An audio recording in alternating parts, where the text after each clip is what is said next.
stand for is under attack. Our individual freedom is under attack.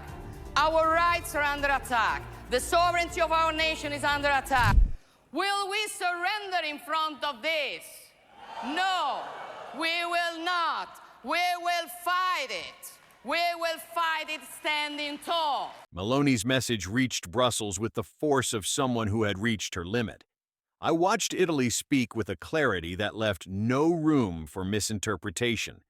Meloni set the tone, von der Leyen carried the weight of it, and the room finally understood that Italy had redrawn the boundaries. People understand that in this age, the only way of being rebels is to preserve what we are. The only way of being rebels is to be conservative. I know exactly when the breaking point arrived. It was the moment Meloni confronted von der Leyen with a sentence that carried the weight of decades. She said the rules Europe worships today were written in a world that never imagined mass irregular migration. And she said it while Italy absorbed more than 280,000 arrivals in a single year. Knowing what we stand for is all we need to face this challenge. Do not fear the truth. That statement moved like a crack through the entire structure of the EU because it exposed what everyone had been pretending not to see. The treaties that define Europe's borders were crafted for a world without smuggling industries making billions off human desperation. The EU wanted to act shocked, but the truth was obvious. These institutions did not evolve.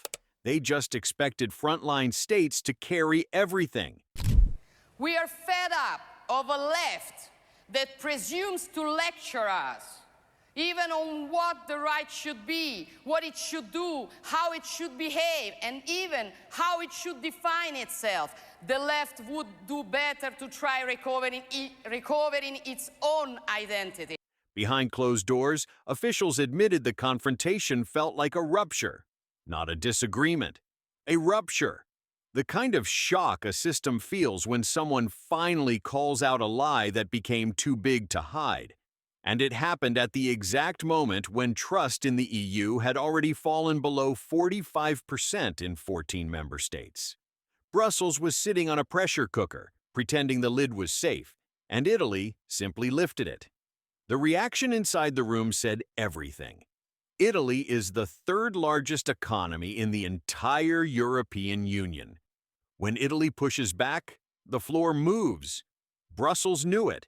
That is why their shock looked a little too similar to fear. Irrelevant and trained as a monkey. But you know what? We're not monkeys. We are not even rhinos. We won't be part of their zoo. For me, the most striking part was not the confrontation. It was the way Meloni dragged into daylight the system of rules that Europe refuses to update.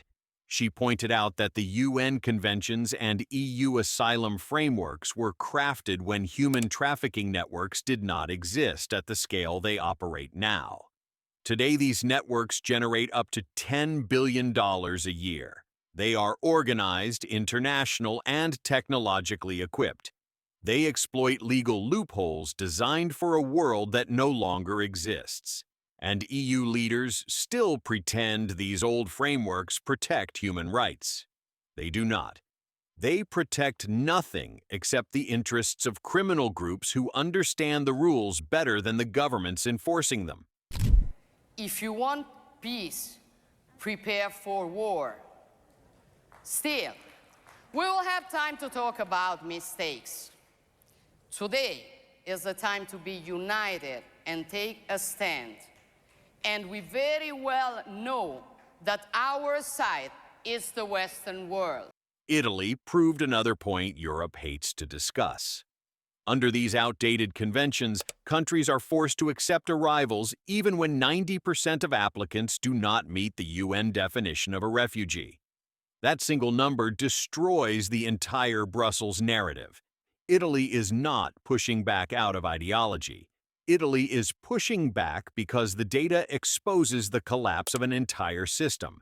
Yet Brussels spends its time polishing speeches about values instead of facing basic mathematical reality. We will not be part of their inner circles because we prefer the public squares. And we will not be part of their mainstream because we are on the side of the people.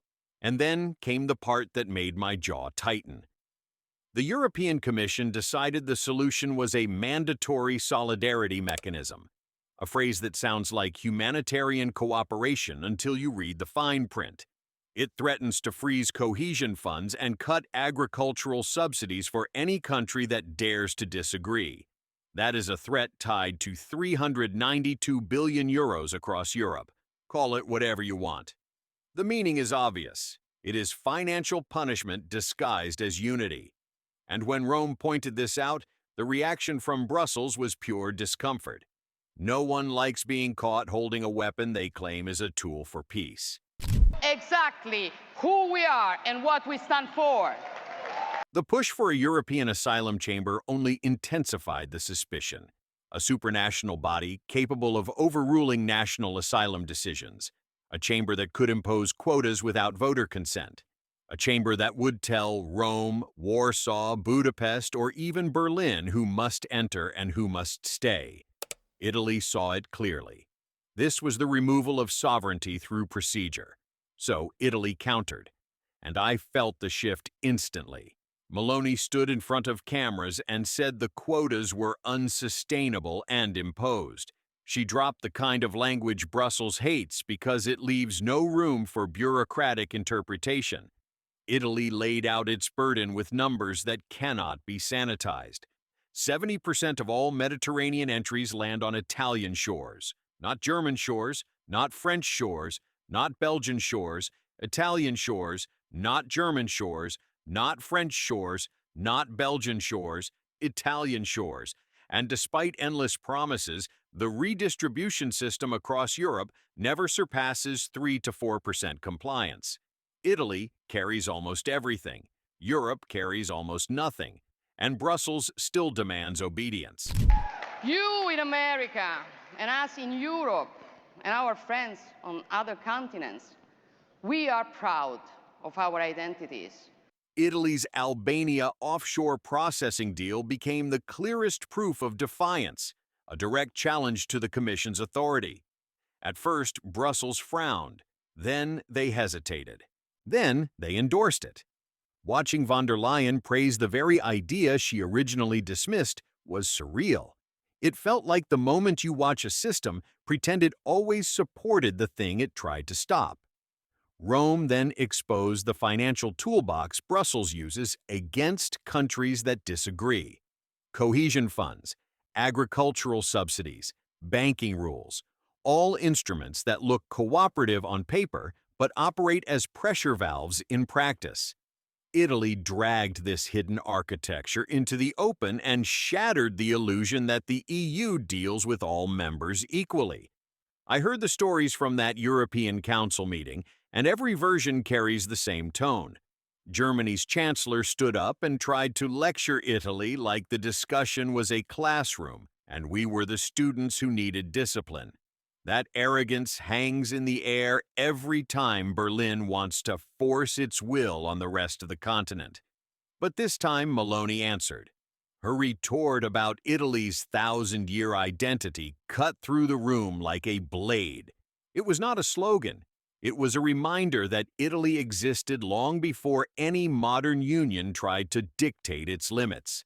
Each of us has a role to play in defending all these things. And the good news is that here, as in Europe, more and more people are choosing to react. They are reacting. Delegates said the silence that followed was the loudest political moment of the entire summit. No papers shuffled, no whispers, just a stillness that showed who in the room felt that same weight of pressure from Brussels and Berlin, Central Europe, Eastern Europe, Southern Europe, regions tired of being told they must comply or be punished. That silence did not belong to one nation. It belonged to an entire bloc waiting for someone to say what they could not say publicly. Italy gave them the opening. The most revealing detail came later that night. Observers claim the summit language on mandatory solidarity was altered after Italy refused to sign. That does not happen in Brussels.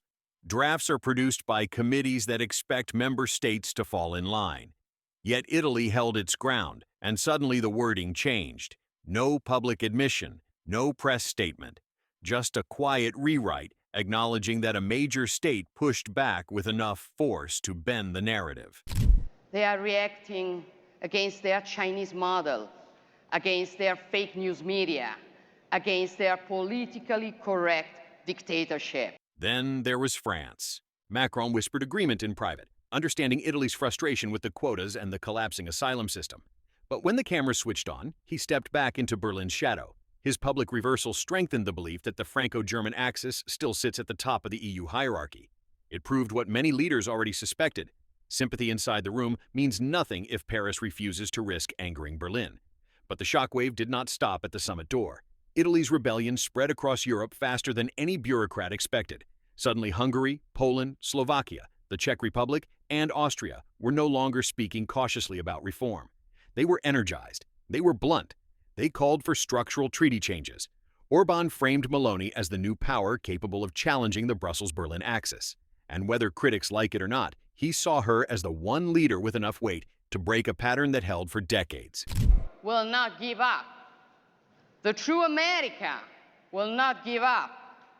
We will be awakening many more like ourselves, and there will always be more of us.